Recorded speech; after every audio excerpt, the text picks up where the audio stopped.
Sejam todos muito bem-vindos ao 4º episódio do Saúde em Jogo, o podcast dos médicos atletas. Esse é um movimento criado lá no Instagram que começou a expandir, que está fazendo parte da vida de médicos e estudantes, não só da medicina, mas de todas as áreas de saúde. Vocês vão nos encontrar tanto no YouTube quanto no Spotify. E, é claro, aqueles shorts que vão estar sempre presentes no Instagram. Vocês podem nos encontrar lá também. Quem quer nos seguir, quem quer fazer parte, manda mensagem. Venha fazer parte. Venha fazer diferença na vida dos seus pacientes. Hoje, a gente traz um tema que as pessoas amam. Todo mundo começa a se exercitar, inclusive ama mais ainda. Mas a gente vai falar hoje mais a fundo. Será que é só para quem se exercita? Para quem que é? Então, o nosso tema de hoje é suplementação. Para quem, quando e como? A gente traz 2 convidados hoje, mas antes eu vou apresentar para vocês a Mônica Ribeiro, que é a nossa co-host, está sempre conosco. Mônica é ginecologista, área que é apaixonada, mas a gente já conhece que todo mundo que está aqui tem que fazer algum exercício, claro, senão não estaria fazendo parte da gente. E a Mônica é corredora há mais de 30 anos. E aí, para que você fique pensando, nossa, mas ela é sozinha? Claro que não. Monte de neto, filho, rapaz, e trabalha pra caramba. Então, sim, é possível treinar e ter uma vida saudável em todos os aspectos. Bem-vinda, Mônica!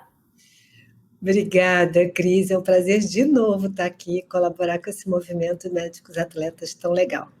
A Cris Prado, a Cristiane Prado, nossa anfitriã de hoje, ela também é uma atleta.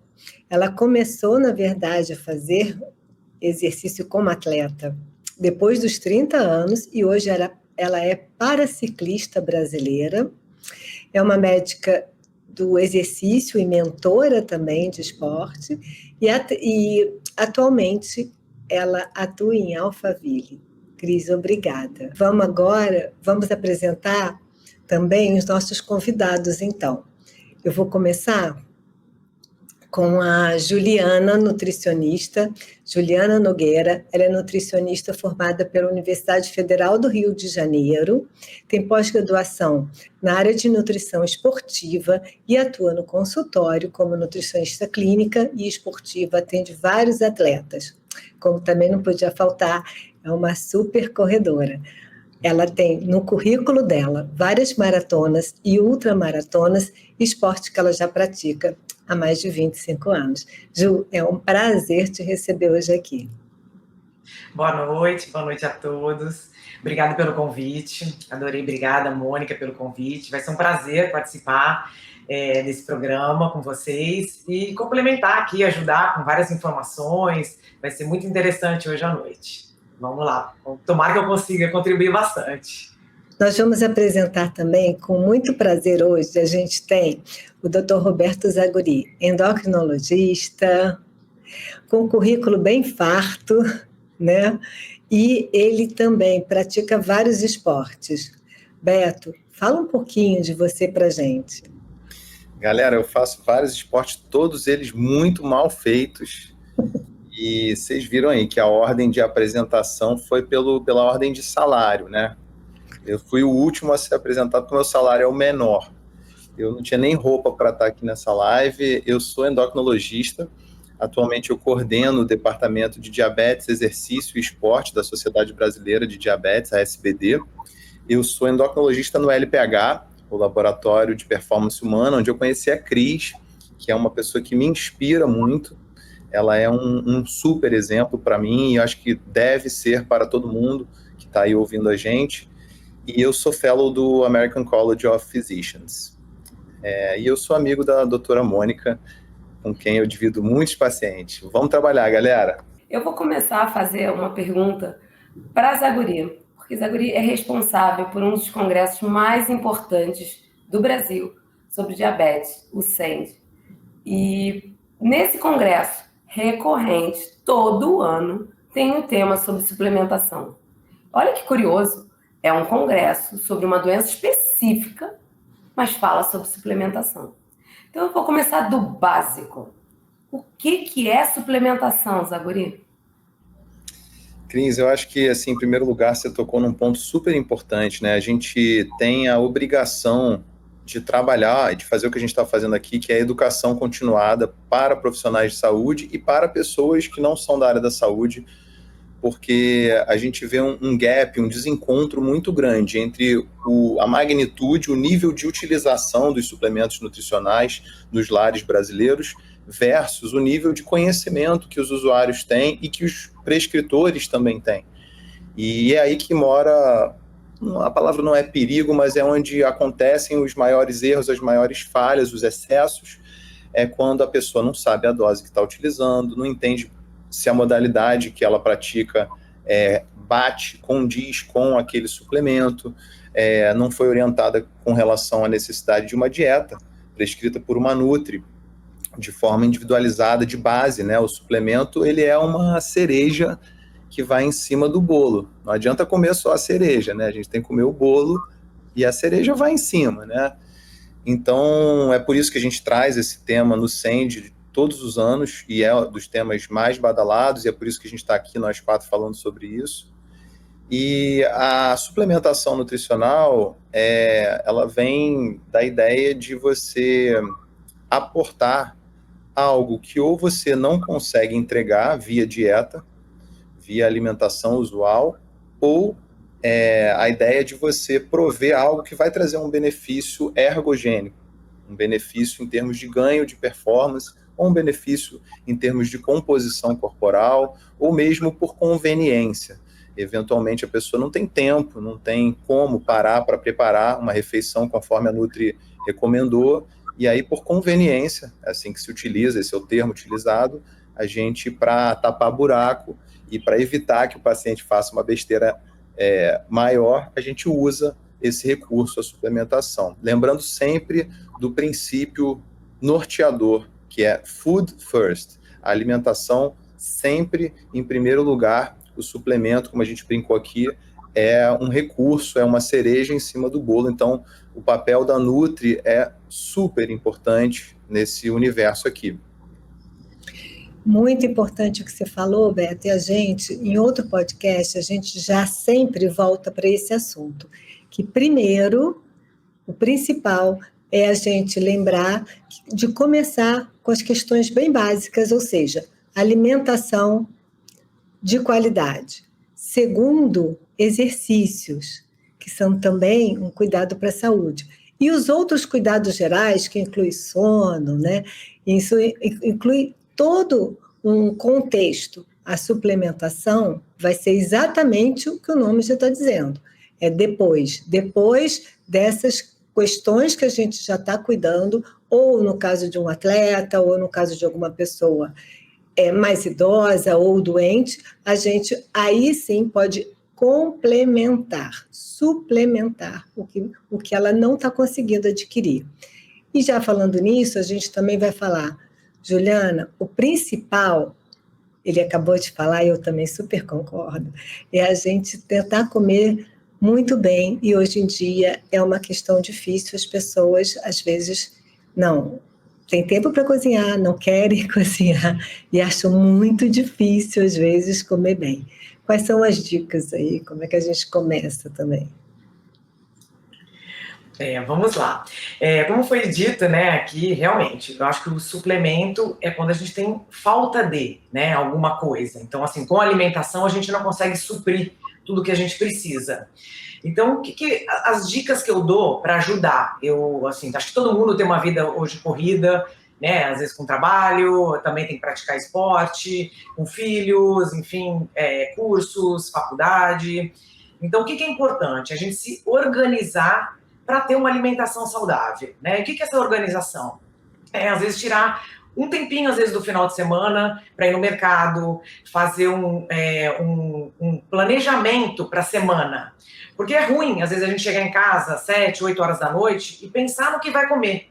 Né, o que vai comer naquele dia, no dia seguinte, como que vai ser, como que não tem fruta em casa, ou não tem uma verdura, né, não tem o básico, para me alimentar de uma forma saudável. Aí o que acaba acontecendo? A gente vai sempre para o disque alguma coisa, né? Que é sempre o mais prático. Então, isso que a gente tem que evitar. Então, quais são as dicas que eu dou? É se organizar com antecedência para que não cometa esses erros durante a semana. Isso é simples, né? Uma alimentação saudável, ela não precisa ser mirabolante, né? Tendo que fazer, usar coisas frescas todo dia. A gente pode sim congelar algumas coisas, eu não vejo problema nenhum nisso. O importante é a gente estar com variedade, ter sempre uma fruta nova em casa, né? Organizar no mercado o que vai comprar, para ter isso de fácil acesso em casa. Né? E não ter, por exemplo, o industrializado, que é sempre o mais fácil. A gente acha que abrir o biscoito, né? Abrir um pacote de alguma coisa industrializada, sempre é mais fácil. Só que se a gente se organizar, a coisa in natura também é tranquila, é fácil. Né? Então a minha dica fica aí, a gente se organizar e fazer um planejamento para que a nossa semana possa ser saudável. Eu vou jogar agora uma pergunta para vocês que regularmente lidam com pacientes que estão chegando no consultório acerca da modificação do comportamento das pessoas atualmente. Se elas têm aumentado a demanda delas em busca de suplementos. E se realmente procede, se a gente realmente percebeu que o corpo está precisando mais do que a gente está conseguindo colocar via alimento, ou se a escolha nutricional, como você destacou bem, é o que está atrapalhando tudo. Então vamos lá, o que eu tenho percebido bastante, né? Assim, chega a ser até engraçado, né? As pessoas pensam em praticar atividade física, elas se preocupam em comprar roupa, o melhor tênis, o melhor relógio, e elas pensam muito no suplemento, né? Logo em seguida. Então eu tenho muitas vezes pacientes que chegam no consultório e falam que eu comecei agora a fazer atividade física, seja lá qual for, andar de bicicleta, correr, ir para academia, fazer crossfit, e ela chega falando assim, eu quero um suplemento para melhorar minha performance. Aí eu falo, calma, você nem começou, né? Vamos começar primeiro e ver se você vai precisar de um suplemento. Eu prefiro que você venha aqui com queixas, né? Por exemplo, eu fui correr e eu tô agora sentindo fadiga, ou eu tô ficando cansada durante um treino, meu treino aumentou o volume, será que eu preciso de alguma coisa?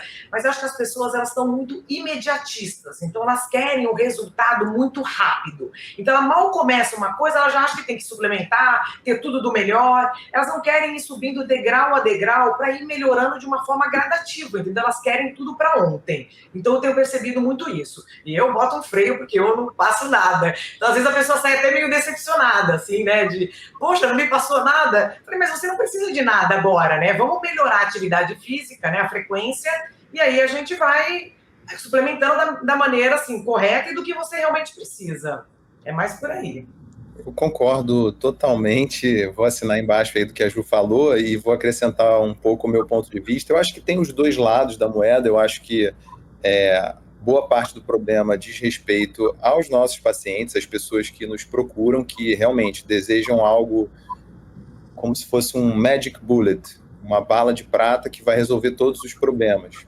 Fazendo aqui uma analogia, por exemplo, seria a pessoa com insônia e que quer que você dê um remédio que vai iniciar o sono dela sem antes fazer a higiene do sono, ou sem entender que muitas das vezes a insônia é apenas uma manifestação de ansiedade.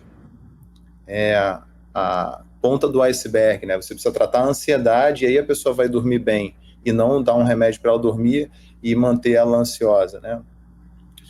Então, acho que tem essa parte, mas o outro lado da moeda que eu queria trazer aqui também, eu vejo muitos profissionais da área da saúde, quando o paciente demanda, olha, eu vim aqui porque eu queria uma dieta individualizada, montada para mim, atendendo as minhas especificidades, os meus desejos, meus valores, minhas questões culturais, etc. E a pessoa sai de lá sem uma dieta montada e com uma lista enorme de suplementos. E aí, às vezes, volta lá no endócrino, eu pergunto, e aí, foi na Nutri e tal? Ela te montou uma dietinha maneira e tal? Não, ela me passou isso aqui. E aí você vê uma lista enorme de suplementos, boa parte deles sem nenhum benefício, xixi caro, né, que a gente brinca, né? E eu costumo até falar para os pacientes, eu, não sei você, Ju, Moniquinha e Cris, mas eu quanto mais estudo suplementação nutricional, menos eu uso suplementos. Então, atualmente, se você perguntar o que você usa, Zaguri, eu vou dizer absolutamente nada. Eu procuro cumprir o máximo possível a dieta que o meu Nutri prescreveu. Aproveitar e mandar um beijo para o meu Nutri, Rodrigo Almeida. Quem prescreve? É o Nutri, é o endócrino, é o médico do exercício, é o médico clínico, é o cardiologista? Eu acho que, assim, a minha opinião, não sei se a Ju vai concordar, eu acho que é quem tem domínio sobre a matéria, né? Se fosse uma questão de múltipla escolha, não uma pergunta aberta, como você me fez, se eu tivesse que marcar um xizinho, eu marcaria Nutri, certo? Porque eu acredito que há um número muito maior de nutricionistas capacitadas para a prescrição de suplementos nutricionais do que médicos.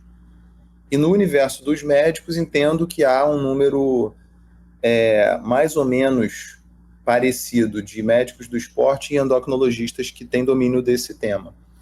Mas, então, eu acho que como tudo na área da saúde, deve militar naquela área quem tem aptidão, quem tem interesse na área e, principalmente, quem tem domínio. Concorda, Ju? O que você acha aí?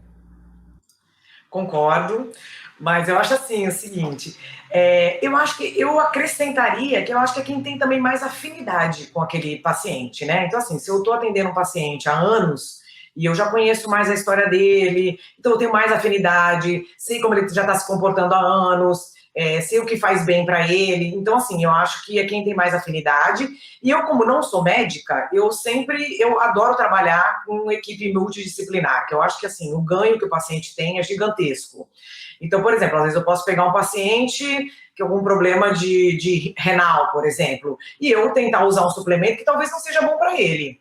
Então, eu sempre falo, olha, converse primeiro com o seu médico e avalie se esse suplemento vai te fazer mal ou não. Então, eu sempre falo, se a pessoa tem alguma doença, alguma coisa, para perguntar para o médico. Eu não gosto de arriscar, porque eu acho que sai um pouquinho da minha área e, às vezes, a gente pode estar indicando alguma coisa que não seja boa. Então, eu diria, os dois, né? Médico, o nutricionista, o médico do esporte, quem tem mais afinidade, mas sempre perguntando para o outro o que acha, né? Então, acho que a equipe multidisciplinar é muito importante. Pode terminar. Para complementar, Moniquinha, eu acho essa interação do médico com a Nutri assim, tão fundamental. Eu acho que, como a Ju falou, né, a Nutri tem a responsabilidade de checar se há alguma questão médica que impeça, que seja um impeditivo para o uso de um determinado suplemento. Vou citar um exemplo aqui que aconteceu comigo essa semana. Recebi um amador ambicioso, né, um praticante de atividade física de um nível bem interessante, que tem doença renal, e eu não sabia, no primeiro contato, qual doença renal era essa, qual era a etiologia, qual era a causa da doença renal dele, e ele era um praticante de endurance, modalidade onde a gente sabe que a cafeína anidra gera ganho de desempenho, né? E aí eu peguei o telefone e liguei para o nefro, que eu não conhecia, pedi o telefone celular para o paciente, liguei e me deparei com a causa da doença renal crônica dele, que era a doença renal policística, que pode ser ativada pelo uso da cafeína anidra. Ele tinha uma doença inativa, em silêncio clínico, e eu poderia tê-la ativado se eu não tivesse conversado, dialogado com o meu colega, né? E ainda nessa questão, né, de quem prescreve, eu acho que hoje quem é o maior prescritor de suplementos nutricionais do universo são as mídias sociais. E os vizinhos, né? E o colega na academia, né?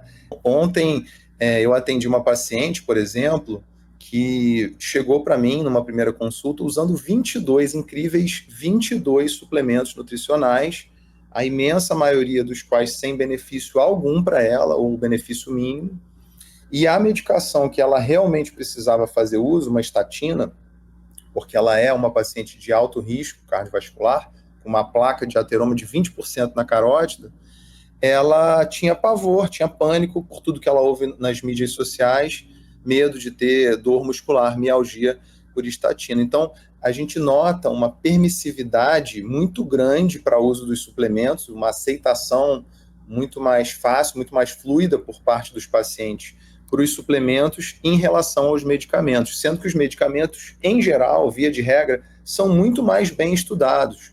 Os estudos com medicamentos, por exemplo, estatina, são estudos de 10 anos, às vezes, de duração, 10 mil pacientes, e os estudos de suplementos, a gente sabe que são estudos com N muito pequeno, tempo de follow-up também pequeno, Muitas vezes as mulheres são pouco representadas nos estudos, na medicina esportiva como um todo, os estudos quase sempre são masculinos, então tem essa questão também aí na roda. Eu também acho que nessa resposta que vocês tiveram, que a Cris perguntou, quem prescreve, eu acho, vou reforçar, é a equipe multidisciplinar, que eu acho que deveria ser assim, uma nutricionista sempre com a gente trabalhando, e também quem estuda bem. Eu sou gineco dentro de algumas coisas, de algumas áreas minhas de atuação, eu estudo alguns suplementos que eu acho que, por exemplo, na menopausa, pode ter um bom benefício. Para isso eu tenho que estudar um pouquinho, conhecer e me sentir à vontade de prescrever,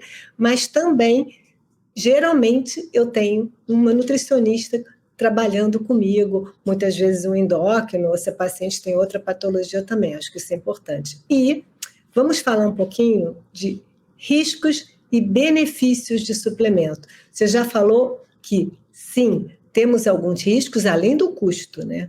Porque custa também, né? O paciente, às vezes, não quer tomar um remédio, mas gasta, sei lá, R$ 1.500 de suplemento, né? Além do custo, os riscos, mas, sem dúvida, tem algumas faixas, alguns tipos de pessoas que podem se beneficiar. O que eu acho? Acho que o suplemento, ele tem seus benefícios, né? E também tem o seu malefício, né? Então, a gente tem N suplementos que a gente sabe que não fazem bem, né? Então, eu acho assim, primeiro, a gente tem que saber se a pessoa precisa, como a gente falou aqui. Depois, a gente vê se a pessoa tem alguma doença, alguma coisa que não seja indicado a suplementação, no caso daquela pessoa. E depois ver que, às vezes, tem alguns suplementos que têm efeitos colaterais. Por exemplo, vou dar um exemplo aqui, por exemplo, a beta-alanina. Ela tem um efeito colateral que ela dá um formigamento, assim, na orelha, na ponta do nariz, na ponta dos dedos. E que, assim, teoricamente, eu acho ruim. Mas tem gente que não liga. Então, assim, a gente tem que entender bem o que a gente está passando e para quem a gente está passando, porque a pessoa pode perder até performance, né, usando algum suplemento. E ela, às vezes, usa e acha que vai ganhar performance, e é o contrário. A cafeína tem muitos estudos que, às vezes, provam que ela piora a performance ao invés de melhorar. Então, a gente tem que entender bem o que a gente está passando e para quem a gente está passando. É por isso que, voltando até um pouco à pergunta passada, é quem prescreve. Acho que é quem conhece melhor a pessoa. Né? Porque quando a gente tem afinidade, já conhece o paciente por mais tempo, a gente consegue prescrever alguma coisa com mais segurança. Então, eu acho que é mais por aí. Concordo, sim. Acho que o pessoal do backstage aqui, eles estão pedindo frases de efeito para a gente. Eu vou pegar um gancho da Ju para passar uma frase de efeito, que é o mesmo suplemento que é ergogênico, ou seja, que pode gerar ganho de performance esportiva, ele pode ser também ergolítico.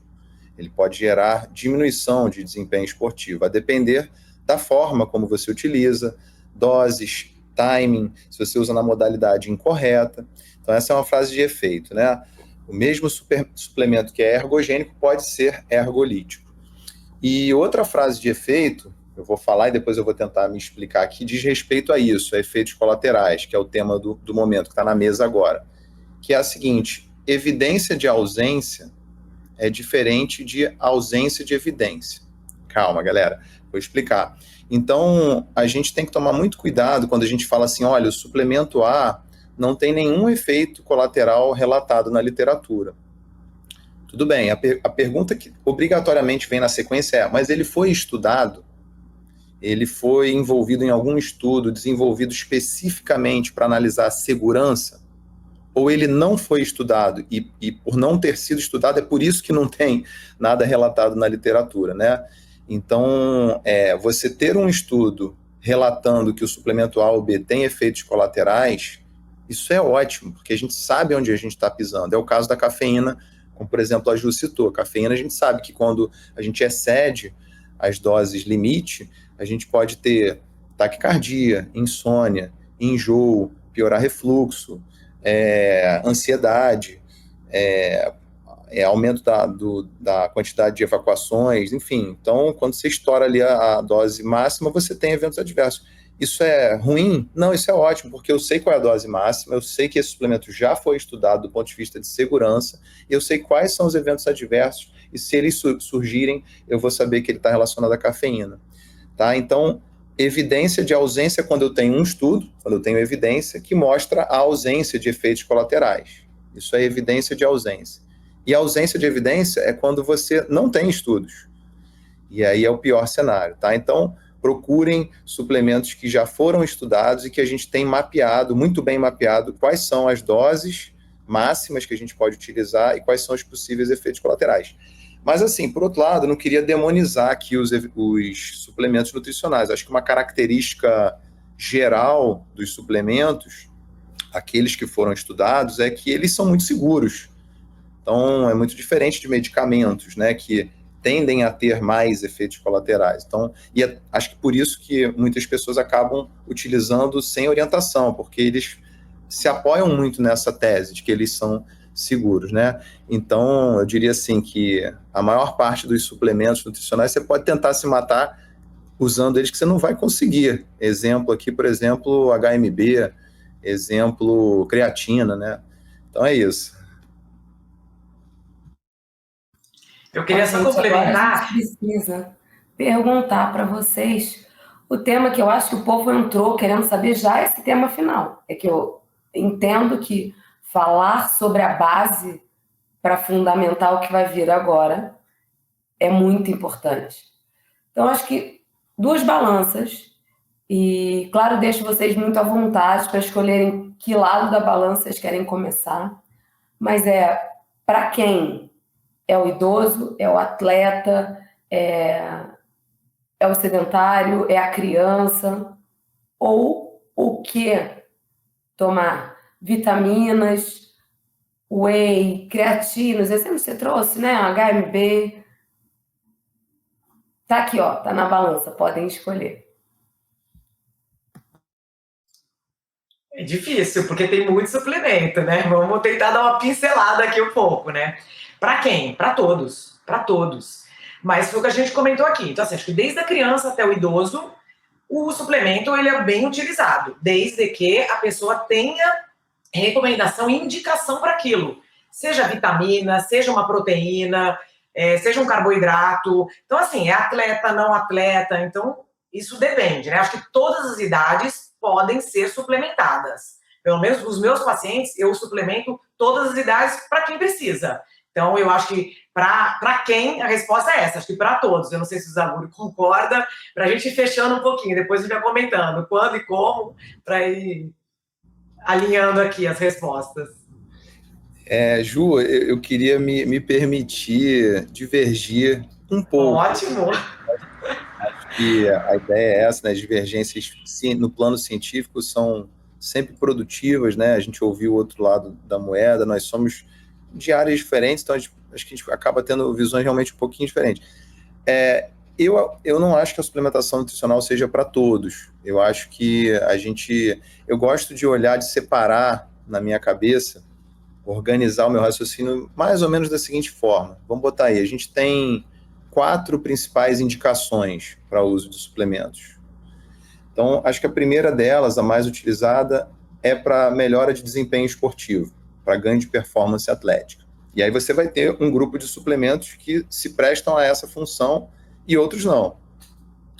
Segunda grande indicação é para melhora de composição corporal, que é algo que também tem muita gente por aí interessada, né? E aí dentro desse grupo, mesma coisa, você tem suplementos que servem para isso, outros não.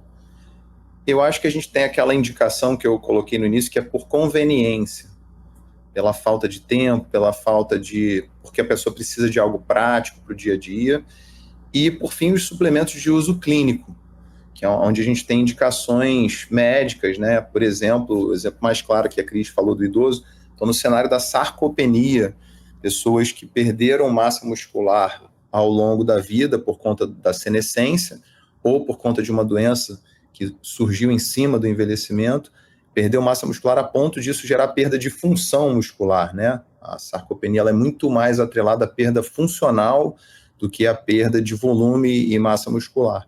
Então, nesse cenário, por exemplo, a gente tem alguns suplementos que podem ser utilizados.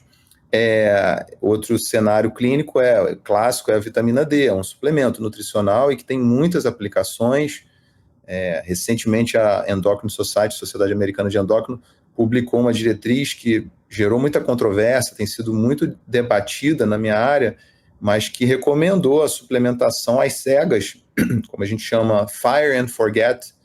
Você fecha o olho e atira, sem nem dosar, sem nem avaliar o nível de 25-hidroxivitamina D no exame de sangue. Então, por exemplo, para crianças, como você citou aí, de 1 a 18 anos, uma dose fixa de vitamina D, para idosos acima de 75 anos, para gestantes e para pessoas com pré-diabetes. 4 subgrupos clínicos que teriam algum benefício da suplementação, mais uma vez, às cegas de vitamina D. Reitero, isso aí é uma diretriz da Endocrine Society, mas super controversa. Então, existe, além de tudo, né, a controvérsia dentro da própria área, né? A gente nem sempre vai haver uma concordância, e dentro da própria área também não vai, né? Então, eu gosto de ver dessa forma. Nem acho que vocês discordaram nitidamente, tá? Você só é didático em dividir. Mas eu concordo quando ela falou.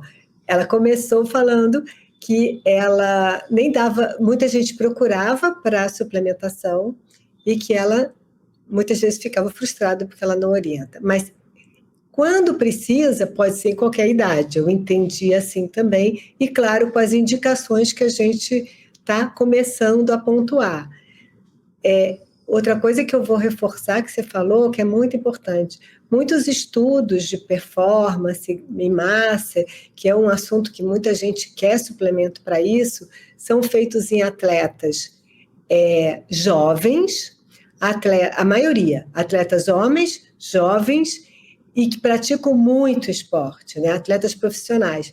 E isso a gente muitas vezes não consegue jogar, entre aspas, a gente acaba associando para o dia a dia, mas as pessoas interpretam muitas vezes, por isso para paciente ou um atleta amador comum. Por isso é tão importante a gente estudar, e aí eu vou concordar também com você no sentido de, quanto mais eu estudo, eu acho que eu até uso menos, ou não uso quase nada, por exemplo, para mim, mas assim, acho que é importante, mas ao mesmo tempo passei a ter indicações, no caso, a gente também, na minha área, a menopausa aumenta o risco de osteoporose, a gente já pega muitas, né, a gente já atende mulheres com osteopenia, e nós vamos reforçar primeiro dieta, exercício, mas muitas vezes a vitamina D vai ser necessária, assim, como suplementação. Eu organizei aí o pensamento de quem está com a gente aqui em caixinhas, né? Mas, obviamente, que essas caixinhas, elas têm uma interseção, né? É muito comum que a pessoa que quer melhorar a composição corporal, ela também quer melhorar desempenho. Às vezes, um suplemento que gera melhora de desempenho, ele também tem um benefício clínico. E aí, nesse ponto que eu quero parar um pouquinho para ouvir a opinião da Ju, é o caso da creatina, né? Então, por exemplo, a creatina, ela serve para ganho de desempenho, vamos supor aqui, em esportes de combate, que é uma área que eu milito muito. E ela serve também clinicamente, por exemplo, no cenário da sarcopenia para ganho de força.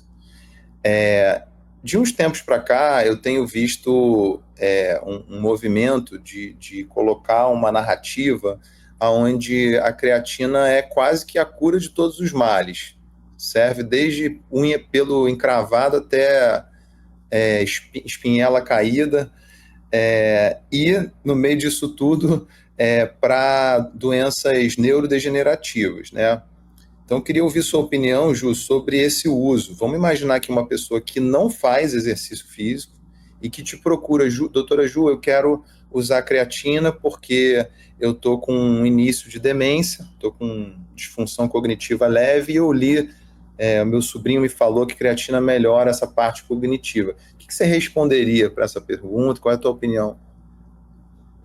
Bom, a minha opinião é igual a desde o início, né? Vamos lá. Primeiro que a gente sabe que a creatina, né, é um tipo de aminoácido que a gente tem abundância no corpo. Então, assim, basta se a gente come uma proteína, né, carne, frango, peixe, a gente vai ter esse aminoácido no organismo. Então, assim, a creatina eu uso realmente para suplementação, quando a pessoa tem depressão desse aminoácido por conta de um exercício, de um endurance ou de um exercício de, que nem você falou, de luta. Então, quando a pessoa realmente precisa. Então, quando aparece alguém, um idoso, ou alguém com uma outra questão, eu primeiro vou ver a alimentação dele, tentar ajustar a alimentação. Porque o que acontece muito com o idoso? Ele diminui, né, a ingesta dele de proteína.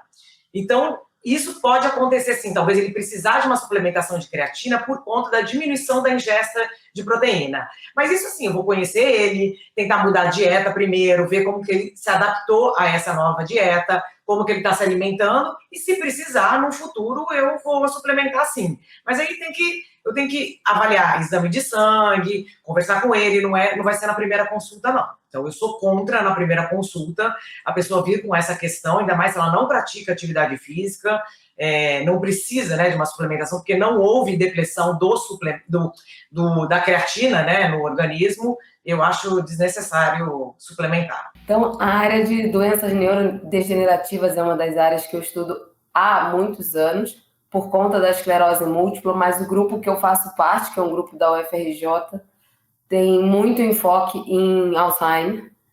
E assim, algumas vezes eu ouso dizer que a ciência ainda não conseguiu comprovar aquilo que a gente paulatinamente vai vendo no dia a dia. Então, os trabalhos são ainda incipientes, eles não têm um N muito grande, eles não têm dados tão robustos assim. Mas a gente tem visto a creatina tendo efeito, eu vou chamar de ergogênico, tá, gente? Porque os pacientes, por exemplo, de fadiga, de esclerose múltipla, têm fadiga crônica. E essa fadiga crônica tem melhorado. O trabalho é muito pequeno, até porque o número de pessoas com esclerose múltipla é pequeno, então o N acaba ficando pequeno. Mas acho que conforme a gente vai pesquisando, isso vai ficar mais notório. Talvez porque as pessoas comem pouco, e eu acho muito provável isso. Então, atualmente, a gente tem utilizado, da mesma forma que a Sociedade Americana autorizou ali a vitamina D, que também é utilizada nesses pacientes em doses maiores e tendo melhora clínica. Se é simplesmente um efeito placebo, aquele efeito só porque a gente queria tomar alguma coisa que melhorasse e colocou alguma coisa diferente, está se sentindo melhor, pode ser, mas os dados têm sido, já nos pequenos trabalhos, positivos para a utilização nos pacientes com demência, com estado demencial, no Alzheimer, em doenças como fadiga crônica, como a esclerose múltipla, que tem fadiga associada.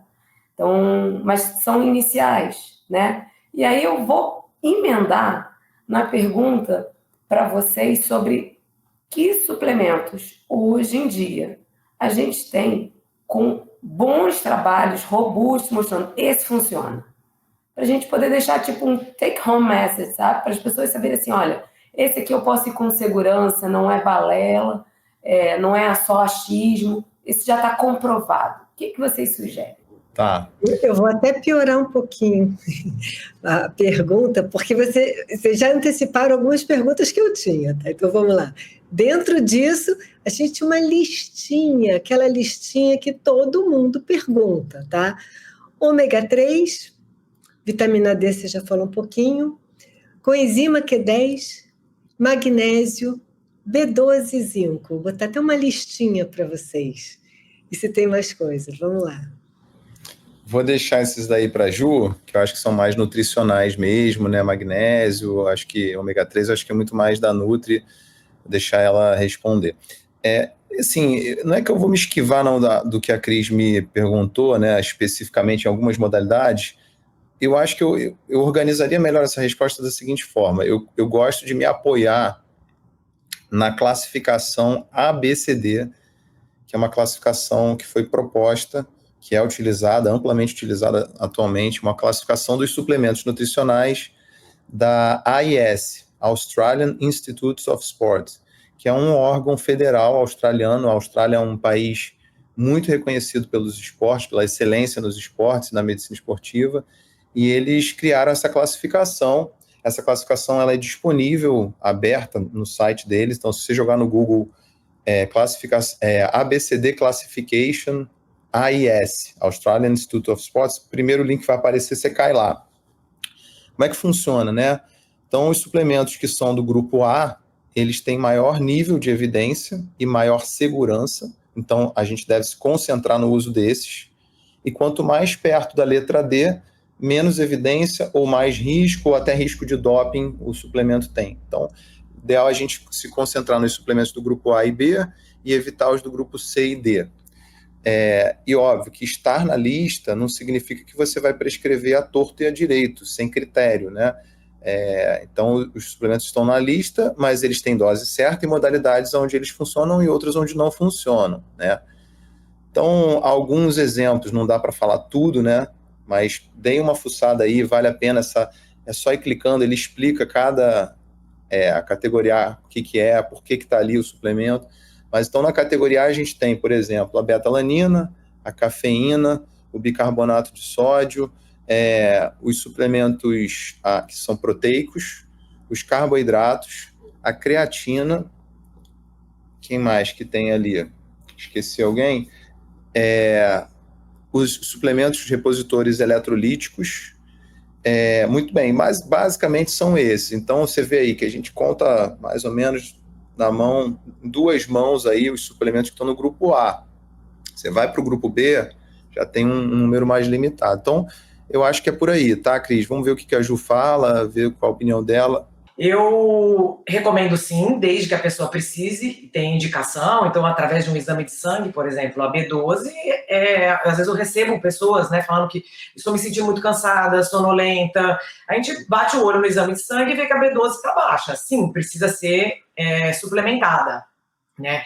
Tem certos suplementos, como o ferro, por exemplo, né, que a alimentação não vai fazer com que aumente o ferro. Ela vai fazer o quê? A alimentação, ela mantém o ferro num patamar que a pessoa precisa. Só que aumentar, não. Então, por isso que precisa da suplementação. Então, eu sou favorável nesses casos, desde que a pessoa precise, né? E seja o ômega 3, eu uso, às vezes, por conta de colesterol alto, né? O que mais que você falou, Mônica? Vai me recordando aí.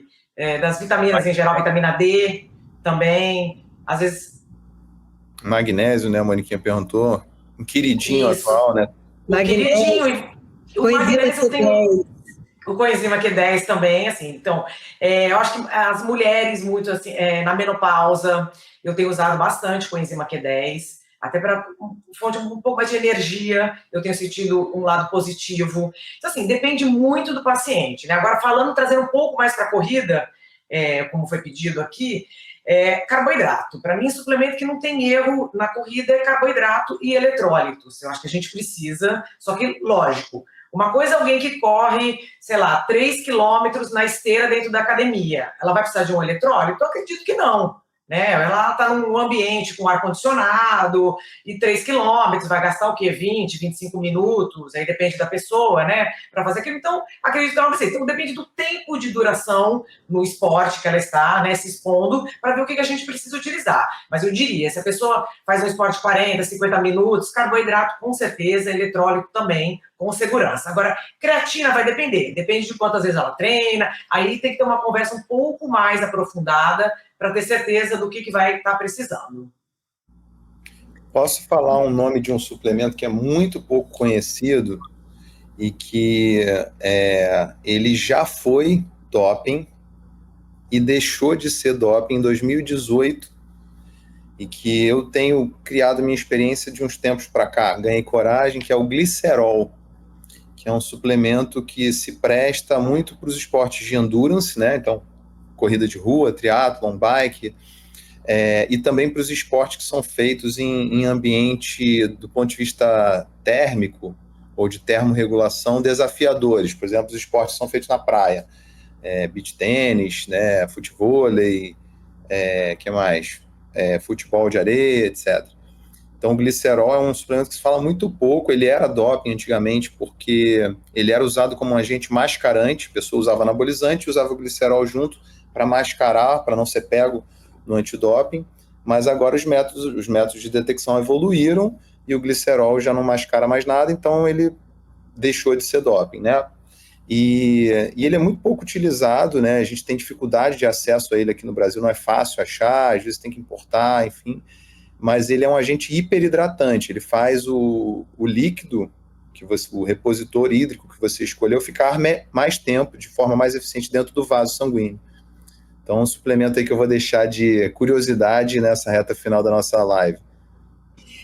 Sempre lembrando que é muito importante o que você falou. A gente tem que estudar, conhecer, porque todos eles, vou dar o exemplo do bicarbonato, tem que ser usado numa hora específica, não é para todo mundo sair usando, né?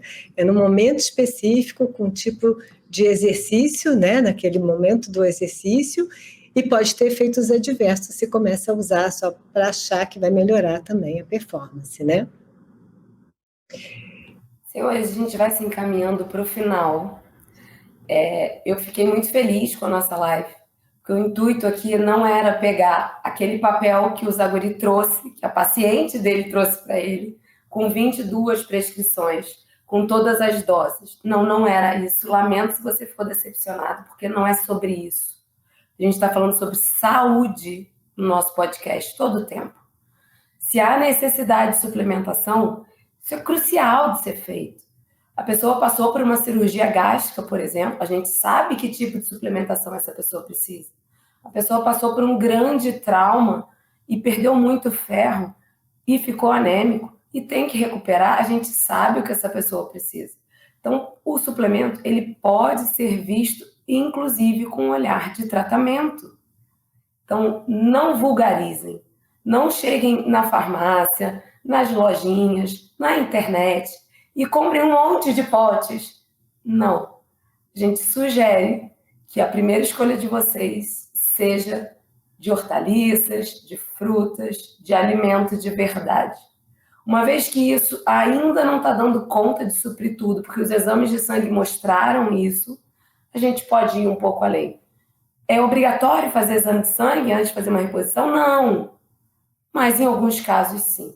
Então, esteja acompanhado de pessoas que você confia, pessoas que estão sempre atualizadas, como o Dr. Zaguri, como a Juliana, como eu, como a Mônica. Pessoas que estão determinadas a fazer o melhor pela sua saúde global, prescrevendo exercício, alimentação saudável, sono, hidratação, relacionamento. Eu quero que vocês deem uma notícia final, assim, uma mensagem para as pessoas e deixem como as pessoas podem contactar vocês. Começa aí, Ju, primeiras damas. Vamos lá. Bom, minha mensagem final, então eu vou deixar uma frase de efeito, né, já que precisa e é legal aqui. Vamos começar a descascar mais e desembalar menos, né? Então, assim, vamos primeiro, através da alimentação, suprir tudo que a gente precisa. Depois, se precisar, a gente suplementa. Então, deixo o meu recadinho sendo esse, né? Vamos descascar mais, que eu acho que está faltando um pouquinho isso. E as pessoas podem me encontrar através do meu Instagram, Juliana Nogueira, NutriRJ. E será um prazer, assim, comentar. Se alguém tiver dúvida, me mandar lá no Instagram, eu vou responder a todos. Boa noite, obrigada mais uma vez pelo convite. Brincadeira. Minha mensagem final, acho que eu vou imitar um pouco a Ju, vou pegar uma frase de efeito, muito conhecida, muito manjada, e é uma frase muito recente, super nova. Quem disse essa frase foi Hipócrates, o pai da medicina, há não sei nem quantos anos atrás. Mas é uma frase de efeito e muito conhecida e que acho que resume bem aqui. Let the food be the medicine and the medicine be the food. Que o seu alimento seja o seu medicamento. Esse é o meu fecho e vou passar a palavra para a Moniquinha, dona das pérolas. Eu acho que muito importante o tema disso que se você está pensando em algum suplemento, sempre lembrar, será que precisa? Como que vai tomar?